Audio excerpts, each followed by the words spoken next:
Hello everyone, what's happening? Hope you're having an awesome day wherever and whenever you're watching this. I'm your host Ayman Hassan and welcome back to another video here at Most Amazing Top 10. So I'm personally not from a small town and I've never lived in one, so I never had the whole I know every family in town dynamic. It was more like I was a small irrelevant blip in the millions of people in my city. But honestly, I hear in small towns there may be less to do, but they are quite juicy. I mean, how many TV shows are out there that center around scandalous small towns? It's definitely a thing, you guys. So let's just get into it. This is the top 10 scary small town secrets. Starting us off at number 10 is the murder of Ken McElroy, starting it off with a bang, people. So Ken was known as a town bully in his town of Skidmore, Missouri. Throughout his life, he was accused of countless felonies, but each time he was indicted, which was 21 times by the way, he escaped conviction. But 1981 would be his last time hurting Skidmore and its residents. The year before, he shot and seriously injured the town's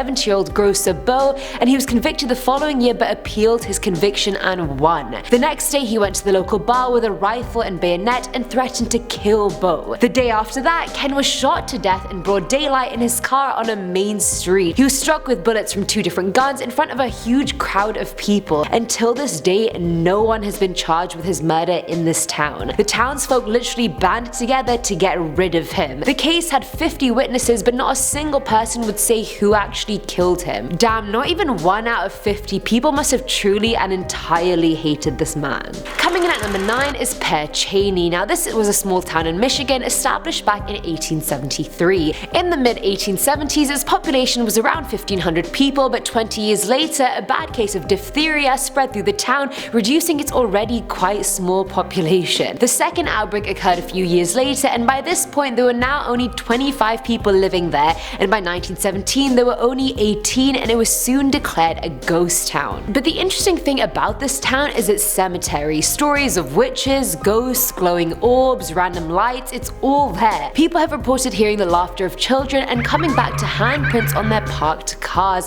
when no one's been around. Local legends say that a witch cursed the town after being banished from it, hence the outbreaks that killed off the population. No vegetation can grow in the town except mossy grass, which is also quite weird, and its cemetery has been vandalized countless times. Even County Sheriff Kirk Wakefield encouraged people to stay out of the cemetery, saying there's always something going on there. This was after a group of teens went there in 2009 and a man in his 50s came out of nowhere and started firing his shotgun at them. Like, was he camped there waiting for someone?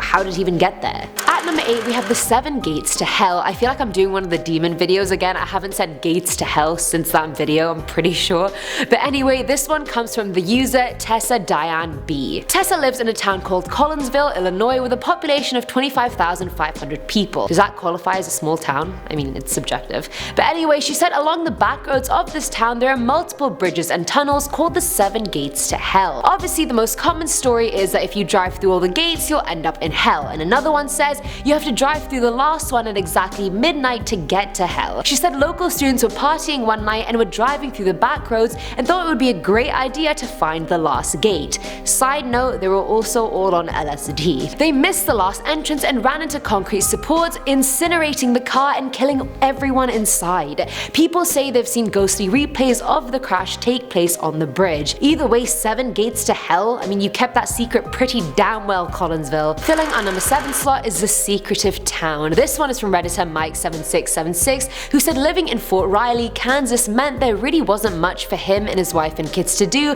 unless they wanted to spend all their time hunting or fishing. So to pass time and keep the kids at bay, they used to go on drives. Honestly, I love drives. It is a really great pastime. Listen to music, bump it up, window down, love it. But anyway, one day back in 2001, they drove into a tiny town just south of Topeka, and as they were driving through it, they realized it was laid out quite weirdly. It was like a mini suburb or a grid, and it probably had around a dozen homes max. But at the end of the layout, there was a massive barn-like building or school of some sort. It was abandoned due to clear fire damage, but that wasn't even the weirdest part. The family was being watched. As they were driving, residents of at least 5 of the homes slammed their doors shut, closed their curtains and shades, and just had their faces poking out near their windows, just watching the family. It quote unquote made the family's skin crawl and they never went back there. What is this town hiding? I'm very curious to know now. Now at number 6 is The Tree. This one's from Redditor Unicorn Girl 24, who said she grew up in a town of 100 people or less. So there really wasn't much to do other than drive on the dirt roads. So one night her and her friends ventured out a bit too far and they crossed the state line, which is about 4 miles out. They'd never been in that area, so they decided that now would be as good a time as any to explore. Have a break from their small town life, I guess.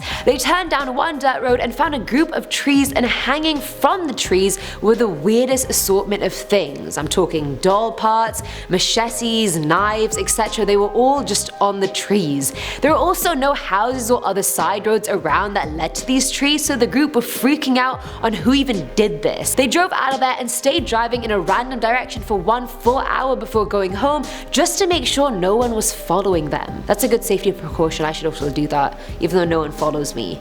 And I also never find trees of machetes, but you know. Coming in at number 5 is The Devil's Tree. So this one was submitted by Catherine Hyde, who said in the town she lives in, the name of which she didn't give, there's a park with a huge oak tree in the middle. It was named Devil's Tree because a serial killer hung 2 teen girls from it and then buried them underneath it, nooses still tied and all. 4 years later the skeletons were found, and ever since then hooded satanic worshippers gather around the tree dancing and whatnot, and people say you can still hear the girls scream. Apparently they've tried to cut the tree down, but chainsaws just stopped working near the tree, and when they tried manually with a 2-man crosscut saw, all the teeth just fell out of the blade. I mean, how does that even happen? I don't even know.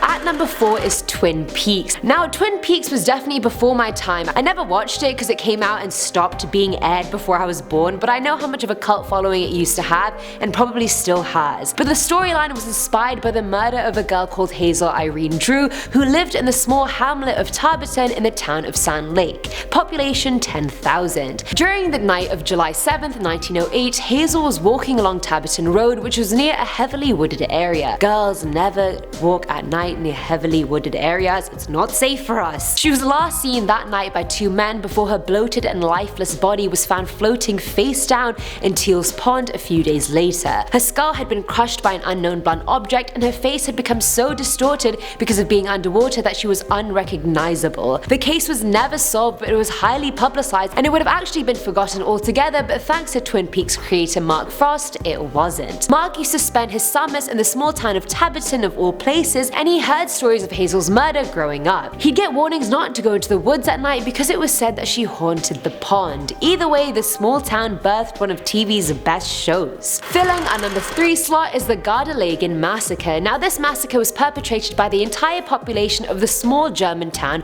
of Garda Legen. Towards the end of World War II, on April 13, 1945, troops under the Schutzstaffel organization led more than 1,000 concentration camp prisoners and inmates into a large barn on the Issenschnee estate. They then proceeded to barricade the doors and set fire to the gasoline-soaked straw. The next day, the troops tried to get rid of all the bodies by incinerating them, and they commanded 200 to 300 men from the town to help them. Fortunately, the US's 102nd Infantry Division advanced on them, and they couldn't complete their plan in time. The infantry division then got the residents of the town to exhume the bodies and give them proper burials. Either way, the residents of this tiny town were literally just being given orders from one side, then the other side. It was basically like table tennis, except both sides had guns, so really it was just do this or don't live. Now at number 2 is a school for boys. The Florida School for Boys was a reform school run by the state, and it was located in the small town of Marianna from Jan 1st, 1900 to June of 2011. That's a bloody old school, and bloody isn't even entirely wrong. At one point this was the largest juvenile reform institute in the US, but excluding that, the school had a terrible reputation. Despite countless appeals, investigations, promises to improve,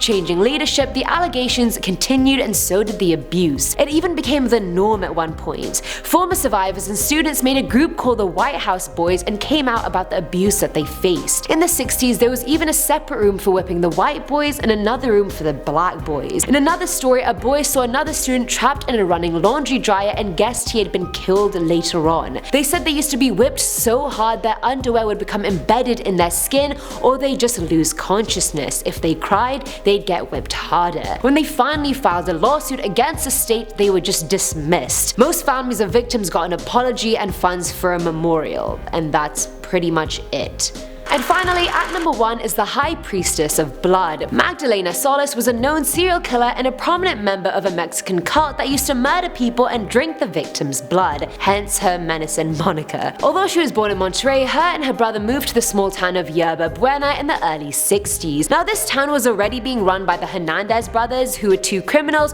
who convinced the town they were exiled Inca gods, and if they were worshipped and given tributes, the impoverished villagers would get treasure. Magdalena was brought in when the locals got impatient with not getting any treasure, and the brothers used her as the reincarnation of an Inca goddess, but then she developed a severe religious delusion and took over the whole sect. Rituals became more perverted because she was obsessed with sadomasochism and consuming blood. It became her own little kingdom almost. Residents joined and followed her. They used to kill people because they were scared of her. They would reap her benefits but look the other way when she was doing anything immoral, which was basically everything she did. Like, she brutally killed a lot of people. A kid by mistake happened on one of their rituals and he ran 25 kilometers to the nearest police station to tell them. After that, police stormed the town and she was arrested. In the cave where she performed her rituals, police found numerous bodies. She was sentenced for 50 years for having both Hernandez brothers killed, but no one in the village would testify against her regarding other murders, so there was just no charges for any of those. And that's it for today's video, guys. See, small towns really do have their own share of juiciness and scandal, even though things like murder are not juicy, but you know, the rest of them definitely are. Let me know what you thought in the comments below, and as always, I'm your host Ayman Hassan, and I'll see you in the next one. Bye!